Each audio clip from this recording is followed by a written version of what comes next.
He's like, he starts off kind of normal, and then if you play your cards right, he can be very, very strong. So That's he kind cool. of breaks, so he can kind of break the game in that way a little bit. How many times do you say if you play your cards right Oh in any God. given day now?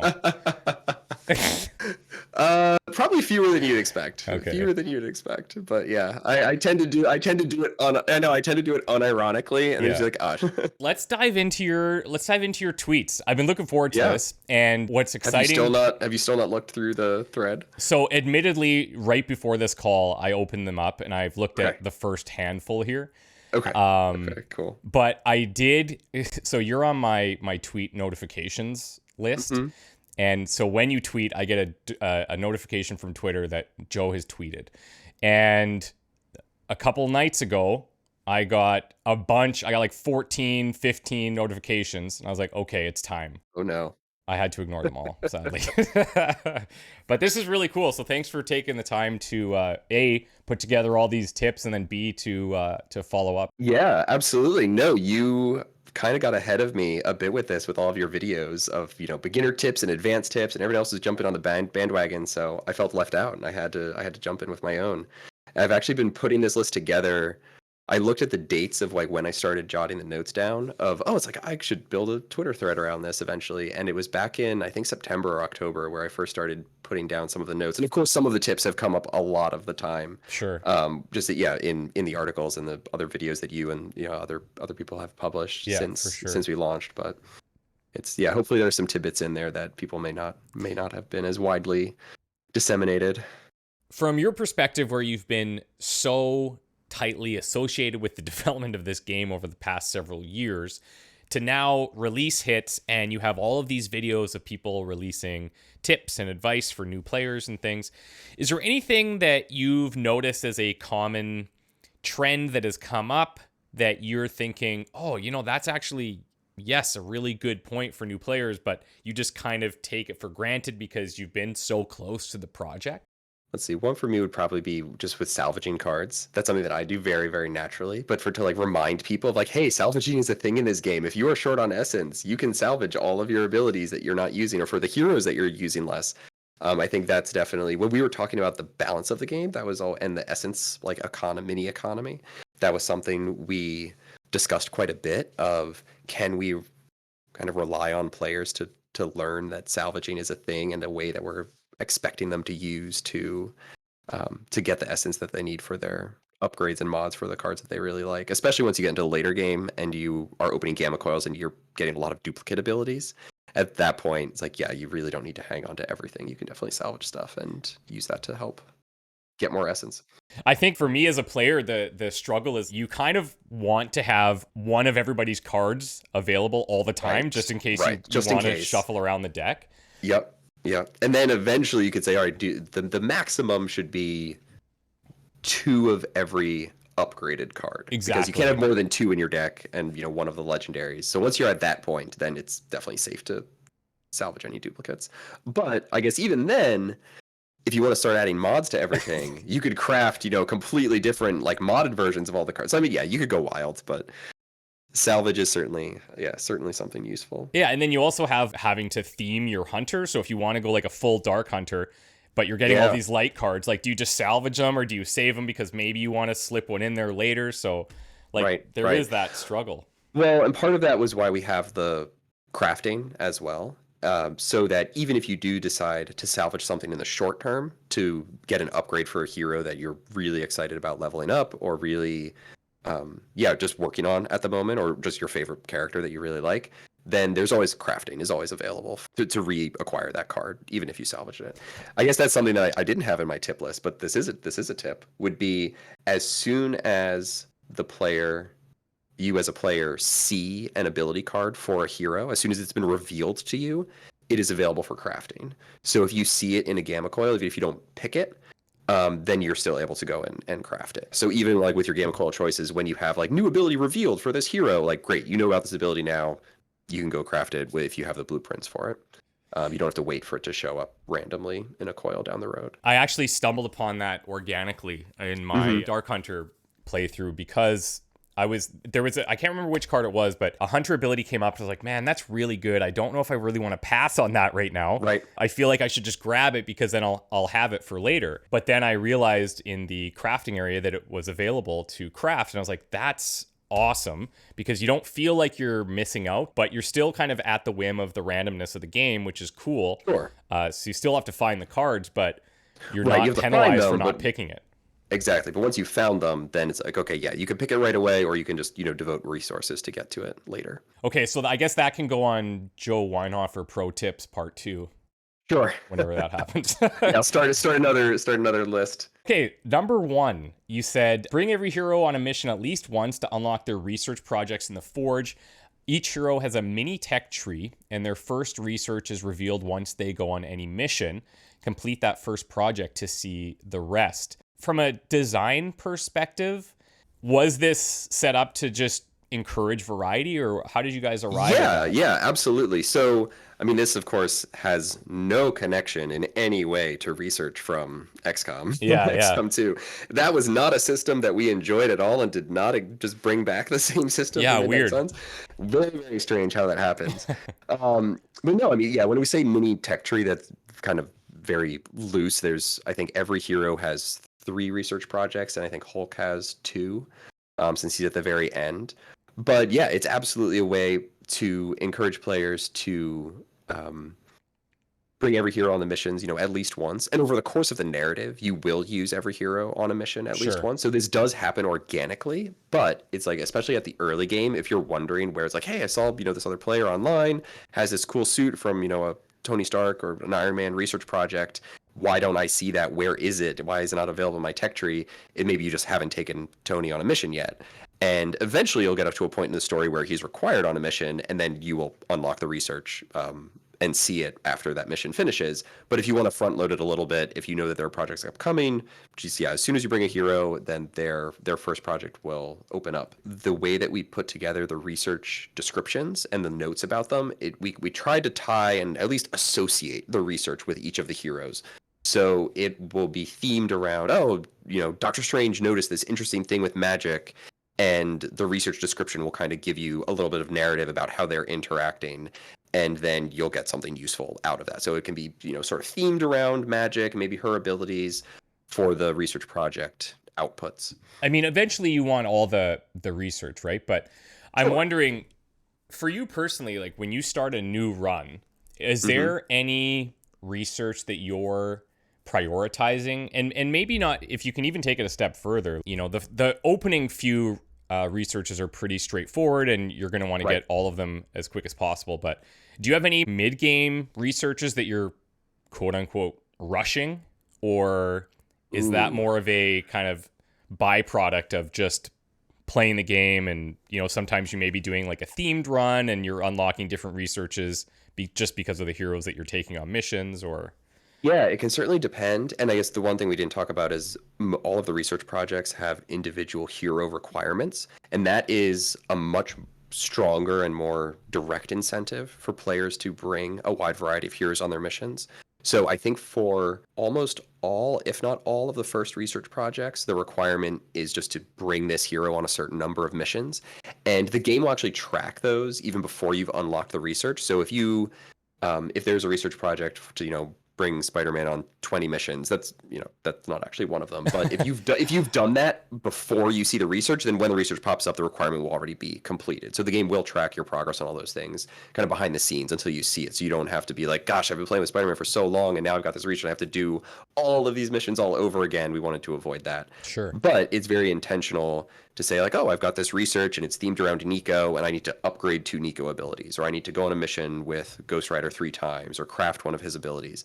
That's very intentional to push the player to try to experience the breadth of the hero roster. In terms of research that I would prioritize for the mid game, I'm going to think in terms of the rewards here. I'm not sure. I don't know if I remember exactly what hero unlocks which research, but there's one which increases your salvage rewards. So I think it bumps up all of the essence you get from salvaging by 33%, which is pretty good for your upgrades and mods.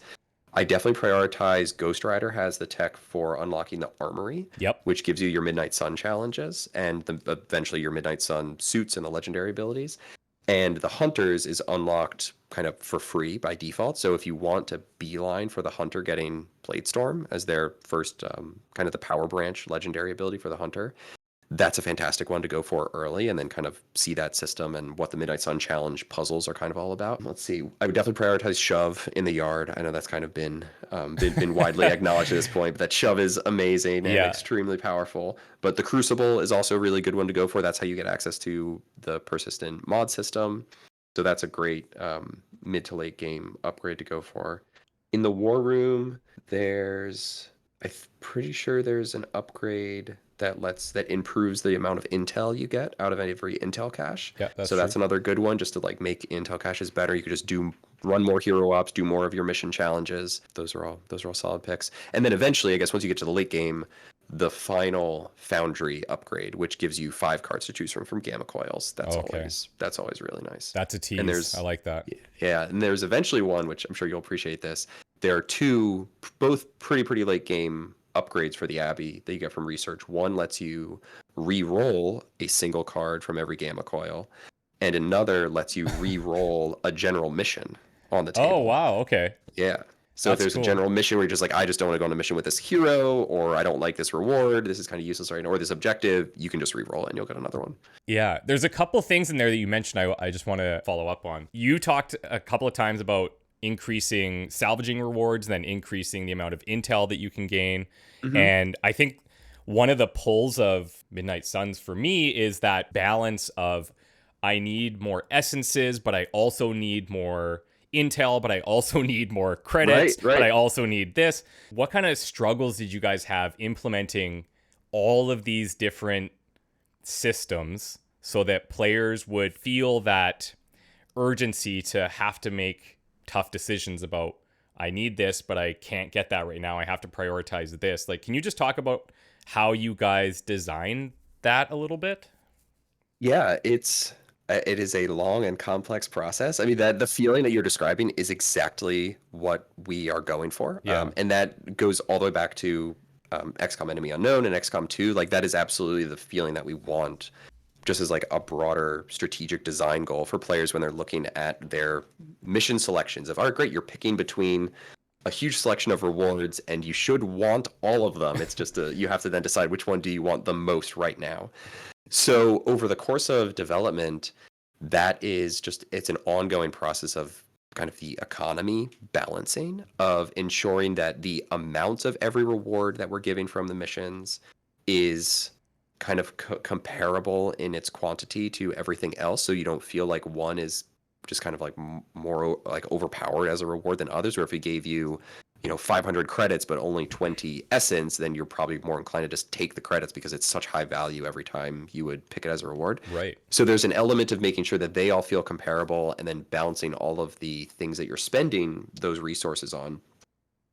But as we get farther into our development process and have a better idea of what each of the gameplay systems is going to be, okay, we know now that we're locked in on daily sparring is definitely a thing that's going to be in the game and we want it to cost something.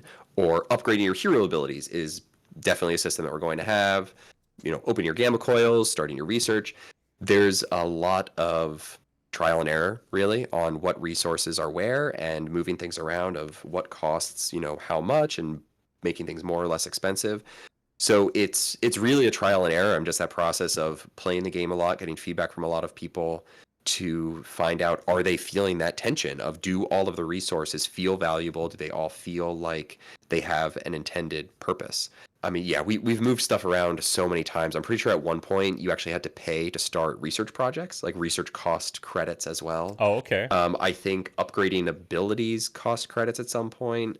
There were a lot of different balance changes and tweaks with the economy over time, but I've noticed the cost of projects that require credits start to increase pretty rapidly, even like the sparring cost. yes, daily sparring does, and combat therapy does increase over time. And that was because, you want the player to always feel the value of the rewards that they're obtaining from missions as the game progresses is going up. So you're Sure. getting more and more essence. And great, now if you're dealing with rare and epic abilities, those are going to be more expensive to upgrade. So we have to kind of match that with the rewards that we're giving the player from the missions where, okay, great, this is a rare mission reward or a epic mission reward. It's going to be a higher quantity. Yeah, And cool. so, of course, you need the cost of things to kind of rise to match that. So it doesn't become completely unbalanced. But of course, stuff that you're looking to buy from the very early game should feel relatively cheaper if you leave it until the very end. So I don't have an exact fine science or formulas around all this thing. It's a lot of feel and play testing and trial and error to just make sure that everything feels, compelling and desirable. Well, yeah, you can tell that there's been tons of that because you feel that immediately after your first few missions. You're like, once you get to that first section, you get to pick from a variety of the side missions. You're like, well, Right. I have nothing, but I need everything, and I can only choose one. So here we go. And Yep. that's just kind of like the first eye opener for players, where it's like, yeah, you can't just have everything you want. That's one thing that Firaxis has always done really well, in my opinion, anyway. So it's really cool to see it there. Yeah, no, hey, that goes all the way back to Sid, and games are a series of interesting decisions. Yeah, So very cool. there you go. Pick which reward you want. Always an interesting decision. Not to spend too much time on your first point, by the way, because Yeah. we do have a bunch of them. Like 9 more. So. But you also mentioned the shove upgrade, which I know if anybody's been following any either pre-release or early kind of tip videos that have come out, pretty much everybody talks about getting the shove upgrade right away, because it does add so much flexibility to your decision process. It adds, Yeah. most importantly, it adds damage, free damage, basically. We had also touched base, you and I, in the past about the move system and how complex that can get. One thing I've seen a lot of discussion of online is I can do a shove, but if I'm able to modify the amount of moves I have in a turn, I can only do one shove. What was the thought process around limiting it to one shove? Is it just because it becomes too strong? Yes. Yeah, really. It's so powerful already. Yeah. It's such a compelling option, especially sure. for taking out minions. It lets us balance once you get past the first couple intro missions, and we kind of assume that most players will have unlocked shove by the time you get towards the middle of New York. Yeah. We can start adjusting the way that we'll balance the starting lineups for the enemies on every mission to kind of assume, all right, we can probably throw 1 or 2 more minions on here or introduce 1 or 2 more minions as part of the reinforcement groups, because we're kind of expecting that you'll have shove, and that's a really easy way to get rid of a couple minions each turn or deal a little bit of extra damage. But yeah, because it can be so flexible, and we do have a lot of characters that can generate additional moves. I think at one point it was possible to shove with every move that you had, and especially with a character like Spider-Man, they would just clean the floor with everybody. Yeah. And it kind of got to a point where when we're making a design decision about how to limit or restrict something, it's sometimes easier to say you can do this once or you can do this all of the times. Right. And it gets a little bit more complicated for players to understand and message, where you could do this 2 times or 3 times. It's like, all right, great, now I need like a spreadsheet to track, or you need another indicator on the user interface, on the HUD to say like, all right, great, here's how many shoves you have in relation to how many moves you have. And like that becomes a whole other thing you have to track. Yeah. So saying that you can do it once I felt was the right decision for both, player power and not letting it be a completely overpowered system or mechanic, and also just for kind of understanding of, yep, you get 1 shove per turn. Yeah, no, it totally makes sense. Did you want to touch base at all on the idea of undoing moves? That's another thing that I've seen come up. I know I had talked to you about that pre-release, but I know there's got to be a really complex reason as to why we can't undo a move. But is there anything you can share about that? Or? Yeah, it's part of it is the idea of the momentum in combat is not wanting players to spend too much time really complicating their next action or decision. Okay. If you introduce an undo, I think it can lead you down the path of analysis paralysis. Just like analysis paralysis. And do players start expecting that to be available in more situations where, I just did a card play, now why can't I undo that to like readjust my move? Once we introduced the momentum mechanic of, once you move a hero, you can move them again wherever you want to readjust your positioning. Yeah. The requests that we got for a full featured like undo my move were pretty rapidly or pretty significantly decreased.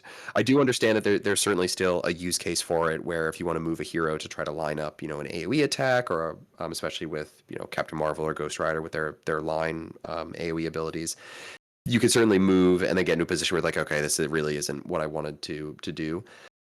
So I certainly hear that there are use cases for it, but it was just one of those things where kind of err on the side of like, let's keep the flow of battle going.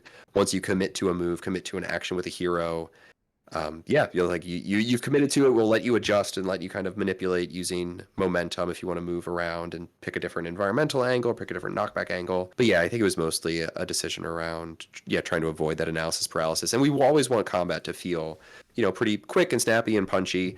Not everyone's gonna take their time with all of their super intense decision making process like you may but you're of course you're up at Ultimate 3 already, so that requires that level of scrutiny.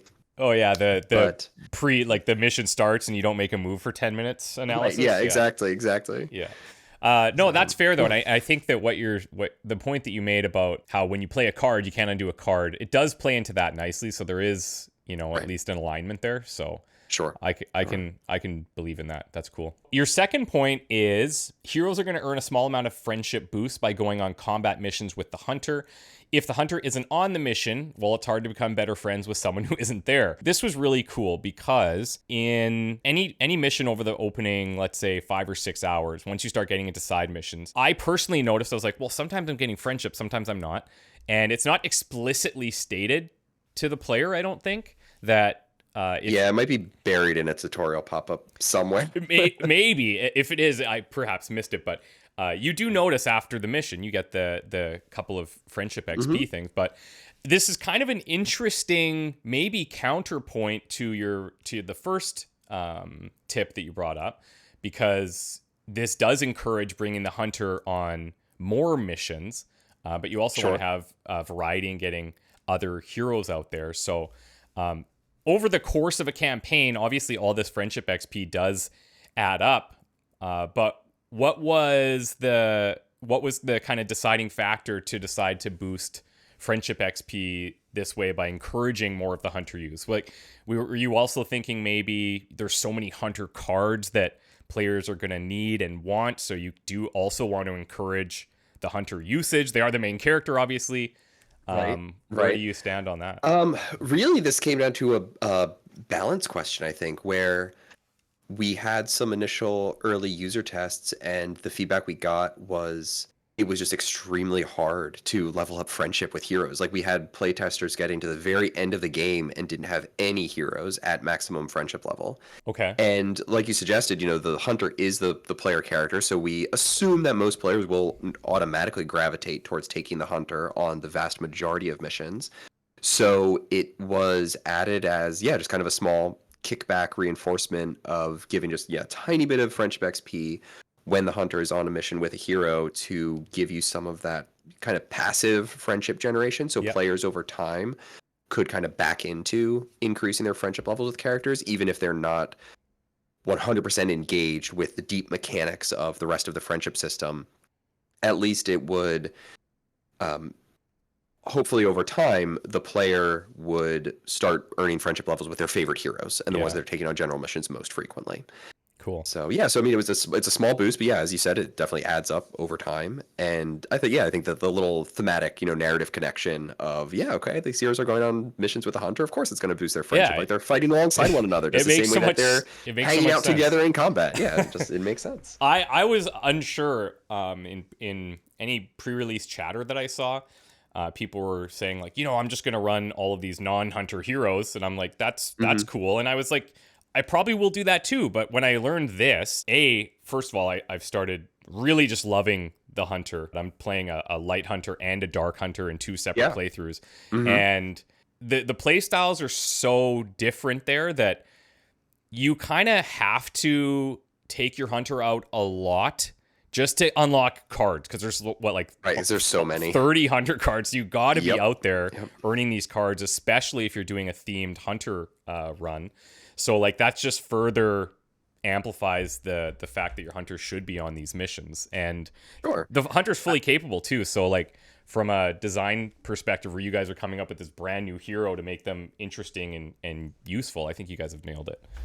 Thank you. Yeah, of course. I mean, obviously the hunter is the star of the show, so we wanted to make sure that they were yeah, could just stand alongside all of the other heroes in combat and in certain cases exceed them since yeah, we want to make sure that you truly feel like a Marvel superhero. You don't want the Hunter standing next to Captain America or Spider-Man and feeling in any way diminished. Like No. you need to look at that roster and be like, yes, the Hunter has absolutely earned their place from day one of starting the story. Yeah, for sure. So, but I will say that it is certainly not a requirement No. to take the hunter on the general missions, either from like a gameplay system or from the friendship system. It is absolutely possible through, hangouts and havens and your activities and giving gifts that you certainly can get a hero just to maximum friendship without kind of grinding it out with them on general missions with the friendship boosts. But over time, it's like if it's something that you gravitate towards, there is that little extra bonus there if you want to capitalize on it. Yeah, great point. The next one is a good tip. Number 3, a Gamma Coil's hero ability cards will always match the heroes who went on the mission which rewarded it. The associated hero icons will appear in the tooltip when hovering over the coil. If you're looking to get cards for a specific hero, bring them on missions. And this is so obviously synergistic with your first tip about unlocking the research and just requiring players to use multiple heroes in different situations, and then using the hero makes them better. I imagine just the way that you can see all these systems forming, this must have been something from the beginning you guys were thinking like, we have to get people playing all these different heroes, and here's another way that we're going to get that going. So interestingly, it was a system, or it was part of the Gamma Coil system that we had in from very, very early on, where the cards that you would get out of the Gamma Coil were explicitly related to the heroes that went on the mission. But we did not really have any messaging related to it up until pretty late, actually, where we added that tooltip with the hero icons to actually show you like, hey, this Gamma Coil is giving cards from this hero. So we had feedback from, the internal team and people playing where we would kind of mention this in meetings or in conversations when people would respond, be like, I don't understand. I really want to get cards for Captain America. Why am I not getting any cards for him in my Gamma Coils? You're like, oh, well, you didn't bring him on any mission, so you're not going to see any cards. They were like, what? Like, there's that restriction. That's how it works. So we're like, oh, okay. So this tip was a little bit for me. It's just like, be absolutely sure that everyone is aware that this is how it works, because it's something that we let slide for long time. And then adding kind of that tooltip of being like, hey, here are the hero icons. It obviously that hopefully makes it much clearer that that's how the system works. No, yeah, it's super clear now. But I can see from the other perspective where it's like, you have, let's say you get Captain America, he comes in relatively early in the game, but by that point you've started developing your abilities for all of your other heroes. So he comes in with his common deck. I can imagine a situation where you're thinking, I'll just wait for a few upgraded cards and then I'll start playing him. And then you'll start, right? Yeah. So that's true. I think, so the reason we shied away from letting the Gamma Coils be truly open, like full random card pack, is just because we have such a breadth of characters on the roster. For sure. And we didn't want players to take their favorite heroes on missions and then feel like they were struggling to get the rewards for the heroes that they really cared about. Yeah. So this is a way to ensure that, yes, if you are playing with characters, then you'll definitely see the abilities for them. And we do have systems like for Captain America, you mentioned, crafting is a great way to kind of circumvent that a little bit, where if you have a bunch of common blueprints saved up, as soon as you get Cap, you could like immediately craft a duplicate copy of all of his common abilities that he starts with and upgrade them, and then you're kind of a little bit more off to the races and running. Yeah, and you do have some coils from hero requests or something where you can get a get a totally random Gamma Coil that's got... Yes, you can. Those are fun, because then you look at the tooltip for those. You see every single hero icon. You're like, oh, okay, I guess this is a different one. This is getting a little bit more advanced here on tip number 4. Once a hero's gone on enough missions, non-upgraded modded cards can start appearing for them in Gamma Coils. These modded cards can still be upgraded. They require more essence, but do not require a duplicate card. My first question is, what does enough missions mean exactly?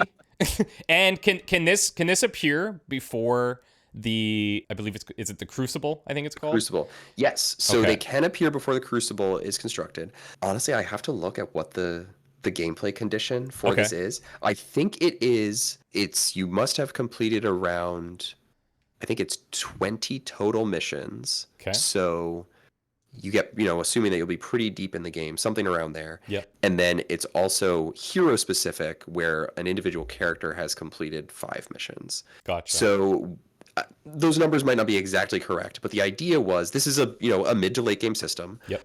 We wanted to ensure that players had enough time to gather all of the common abilities for the hero, at least a couple rare abilities for the hero, probably have some upgrades. You've played with them, like you've gone on a couple missions with them. You should know what their mechanics are. You should know what their kind of base set of abilities do, and have familiarity with their tactical playstyle.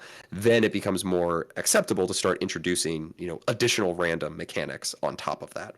Yeah, because it would be very surprising. You open up this Gamma Coil, you're like, okay, I get what the system is now, and then you've got this surprise add-on, and you're like, oh, that's pretty cool. Right. And we wanted every hero to still feel like they have time to ramp up for the player. Mm-hmm. So, for example, we were talking about Captain America earlier, or Wolverine or Scarlet Witch are good examples. They come in a little bit later. You might be seeing a lot of mods for the heroes that you've had from the start of the game. If you've been playing a ton with Blade, Doctor Strange, Captain Marvel, you might be seeing most of their cards show up as modded in Gamma Coils at that point. But when you get a Wolverine brand new on the roster, he's got to build up a little bit. We want you to have time to, acquire a bunch of his abilities, learn the rest of his, learn how he works. So it will take a couple missions before their cards start showing up with mods as well. The trick about upgrading them was we didn't want the modded cards that show up in the Gamma Coils to feel any less versatile or useful than the regular abilities. So we're like, okay, we still need to wait for them to be upgraded, but because they already have a mod on them, we kind of shift the resource cost for them a little bit, where they can just be upgraded directly. You don't have to spend the upgrade. And part of that was just like a UX challenge of, we didn't want players to worry about needing to choose which copy of the card, like which copy of the card got consumed in an upgrade or not. Mm-hmm. So we kind of set the rule that when you do an upgrade, it will only ever try to consume like base copies of the cards. So it won't ever try to eat a modded card. Makes sense. But then of course we also still needed a way that you could upgrade the modded cards as well. So yeah, we kind of nixed the duplicate requirement, bumped the essence cost to make it feel a little bit more unique. Number 5 talks a little bit more about mods. So a mod can be salvaged off of a card for a small amount of essence. This removes the mod but doesn't salvage the full card. This can be useful if you have a modded card but want to use it as a duplicate for an upgrade. So that really ties into the previous point that you were making, because you may, in a certain situation, not have enough essence to do the upgrade to the modded card. Sure. If you're going on a mission and you get a Gamma Coil for a hero that might not be one of your favorites, and you happen to get a modded card for them, maybe you want to keep the ability around, but the mod is something you don't care about as much. If you just need a little bit more essence to put you over the top, this is an easy way to get access to it. Okay. I will say that there was an exploit for a long time that I had to fix, where it was cheaper. You got more essence from salvaging the mod off of the card than it cost to apply the mod. Oh, okay. So you could basically like apply Infinite a mod, rerolls. salvage it, and then apply a mod again, salvage it again, and basically get infinite essence. Right. So we did have to fix that. So it is more expensive to apply a new mod to a card than the essence that you get back from salvaging it. But it was a nice thing to add for enabling your upgrades if it's a situation that you run into. You mentioned we talk about salvaging mods, and maybe you run into a card mod that isn't as useful. Do you have any card mods off the top of your head that you've seen that kind of break a card, or that a certain interaction just becomes OP? Like, do you have maybe one or two you could share with us? So the mods, we have the mods all kind of, they all have a percent chance for how they can show up. So we have some, we kind of will refer to them internally as like the legendary quality mods that can show up for certain abilities. Okay. That are very, very small chance to appear, but are very game breaking. So adding quick to an attack card is a mod that can appear. I think even getting quick on a couple heroic cards is possible, but again, very, very low chance of happening. Adding free to skill cards is a thing that can happen. Sure. And then there are a couple more really powerful ones. The one that I can think of is I think for attack abilities or certain attack abilities, there's a mod for on KO gain concealed. So I'm sure you can imagine, especially at Yeah. ultimate difficulty levels, that is an extremely powerful one. Yeah. That's one of my favorite Dark Hunter cards where he's Yeah, got yeah, last sight. yeah, exactly. And I'm like, okay, It's this is great. gonna save the round. And Yep, absolutely. yeah, so Absolutely. that's cool that can just become a regular mod as well. Oh yeah. Admittedly, not something I've been able to dabble with much yet. So I'm pumped to get into that area. Oh, I'm sure you will have. I can't wait for your full like mod analysis deep dive video once you get into that system. I think that'll be really fun. I'm Yeah, it really it's really fun once you get once you unlock it, because then you can truly get into the deck building kind of master, or the deck building galaxy brain mindset of looking for certain mods on certain Sure. heroes and certain abilities. So it definitely adds another level of depth, which is pretty exciting. That was one thing that was very eye-opening watching the last dev stream with you and Jake on Yeah. Ultimate 3. Like every card had so many implications, and it was just like you had two brains Yes. that designed the game that had to analyze everything step by step, and that was just such a great thing to watch you guys break down because Try to it yeah, showed how Jake. complex it can get. Yeah. Jake was in rare form during that live stream. Yeah, Of he was on. he caught a couple things that I did not see. I probably pointed out a couple things that he had missed. But yeah, the depth that you can get to there, and that was a very very stacked deck. Like a lot of the Sure. mods on those cards were pretty optimal. Yeah. For what we were trying to attempt, and yeah, it was Not still to pretty take away challenging. from how good he ended up doing, but No, I yeah, know. that Yeah, was, he got very very lucky. There were a couple points he got very lucky. yeah, well, But you gotta get lucky sometimes. That's how it yeah, is. absolutely. Number 6 is combat items can be salvaged too. Opening arcane chests can be a great way to discover and collect new combat items. So I think Yeah. this is helpful because I know some people don't see the value in combat items because they're consumables. You use them Right. once, they're gone forever. Some people feel like, well, I can get a bunch of essence from this, so maybe this is a better use case. But like Sure. where do you fall on that? Like how do you decide which combat items you should be salvaging versus using, or is it just so situational depending on if you need a card upgrade or Yeah, I think so. If you really need the essence and you feel like the salvaging a combat item can give you that, then yeah, absolutely go for the upgrade, because that is going to be more persistent power. But I don't think you can overstate how useful combat items can be, oh especially yeah, at the higher difficulty levels. They can really make or break a mission if you have the right one available. But if there's a combat item, there are some in the game that are really powerful and useful, but they're also intended to be very situational.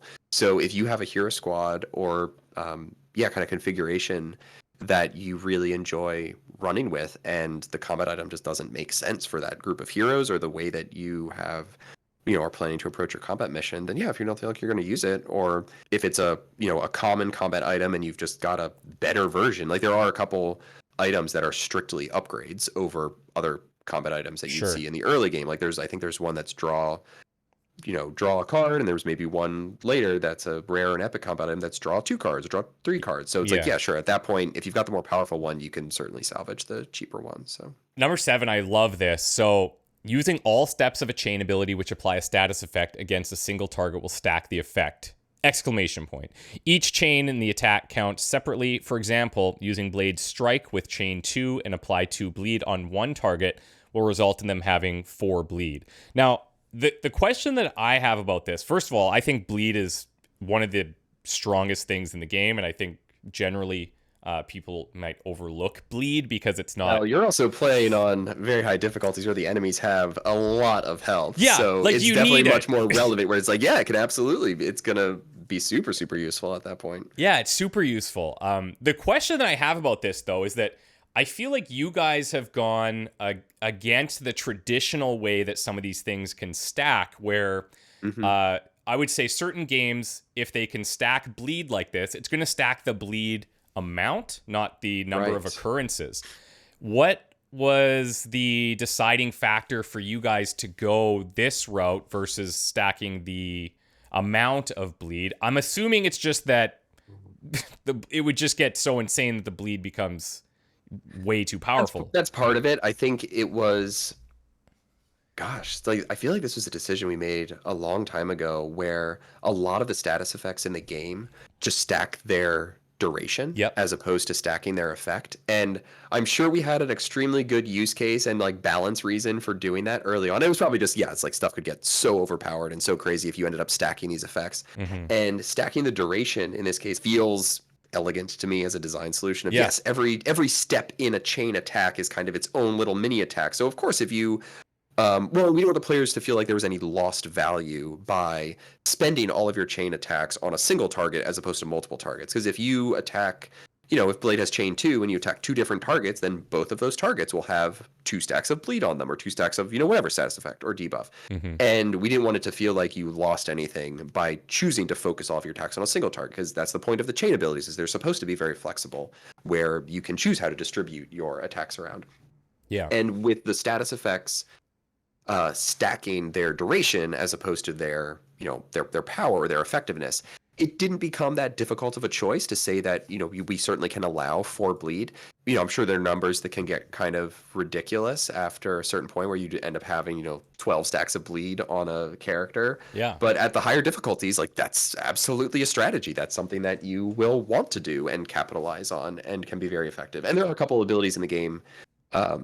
Blade's Reaper is I was going is to a bring that key up. one that can absolutely take advantage of this. So Yeah. there were some interesting gameplay strategies that fall out of it as well. I have been hunting for that card and have yet to get it. So, That'll change your whole game plan. yeah, for sure. Very cool. Number 8, the library is an excellent source of arcane knowledge. Read the new books every day to get quick boosts towards your arcane level. You can tell a book is new if the interact tooltip has a gold border and a star around it. So, I imagine This is one that you had in your tip video as well, right? Yeah. Or you at least mentioned, like, yeah, go to the library every day, read your books, learn some knowledge. Yeah, the library is It's gonna great help. because you Yeah. get the lore side, which, like, I like that stuff. I like reading all the lore, and I know it's not for everybody, but Sure. you do design the system in a way that makes the extra optional stuff still worthwhile from a gameplay perspective. And one of the tips that's now been floating around since everybody has their game for a while is that once you achieve level, I believe it's 4 in arcane knowledge, then you get the ability to unlock common chests without arcane keys. Yeah, so there are some pretty powerful bonuses. And of course, the Abbey exploration stuff, the Abbey mystery stuff, all of the lore and arcane knowledge, it is intended to be more of an optional subsystem. Mm-hmm. So if it's something that players aren't interested in hunting around all the nooks and crannies of the Abbey to find the words of power and stuff, that's totally fine. The game works just as well if you're kind of doing your core tactical combat loop. That's not a problem. But we did want to have, since we have the grounds as this big, kind of explorable area, you've kind of got a B subplot going on there with what's happening with Agatha and Wanda. Yep. We wanted another system to encourage players to really kind of explore and hunt around and give some boosts and power bonuses. So the arcane chest unlock is a big one. So for players who are looking to get to that level of your arcane, hitting that arcane level, interact with everything that you see has a little gold border around it, either in the Abbey or out in the grounds. I'm pretty sure you get arcane knowledge even for interacting with like Tony's Iron Man suit in the case and Doctor Strange's cape down in the forge. So the most of the time when I would start a new playthrough, I just kind of do a loop around the Abbey and just poke all the things that I possibly can and get a bunch of arcane knowledge to kind of start off the that progression in a good way. And to be fair, there's no, I mean, I haven't felt a shortage of arcane keys, but I'm pretty stingy with when I'm opening chests, and like I try not to open too many rare or legendary chests in a row, especially if I have a combat bonus from one, because I feel like I'm hunting for a combat bonus and then I'm like, okay, cool, I'm not going to open anything else. That's a good strategy. Yeah, that's a good way to do it. I tend to do something similar where I was like, I've got a couple of keys lying around, definitely want to open the legendary or the epic chest because I know those will give me probably the most exciting, interesting, cosmetics and rewards. But if I have a huge amount of arcane keys, it's like, oh, sure, there's a common chest here. Why not? It's like, I'll get something cool out of it. I'll get a new palette. I'll maybe get an upgrade for the hunter's room. It doesn't hurt to spend your arcane keys every once in a while, because we give them out pretty frequently. I have a rule: if Charlie barks at a chest, I'm like, okay, fine, I'll open it. Like, I don't care. That's just like Charlie house knows. rule. Charlie knows. Oh, there's something good in that one. Exactly. Number 9, beating the game unlocks 2 new modes. Endgame is continued play with the same hunter and adds high-level general missions with customization option rewards. New Game Plus restarts the story with a new hunter, but carries over the hero roster, friendship levels, and customization unlocks. You could probably talk about this for an hour. I could.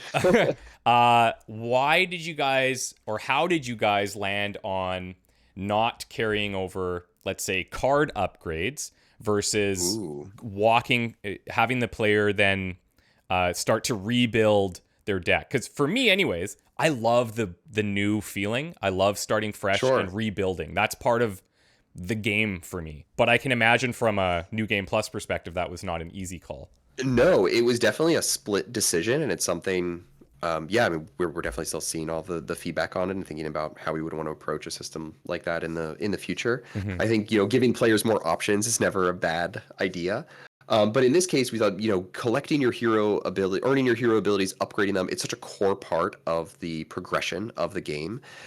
We didn't want to have players in New Game Plus feel like the core game loop just gets completely deprioritized and like none of your rewards are useful because you already have a completely, maxed out hero deck, and the only thing you're doing is we want to make sure there was still a reason for players to feel like gamma coils are useful, essence is useful, and letting you transfer over, your full ability deck and all of your inventory.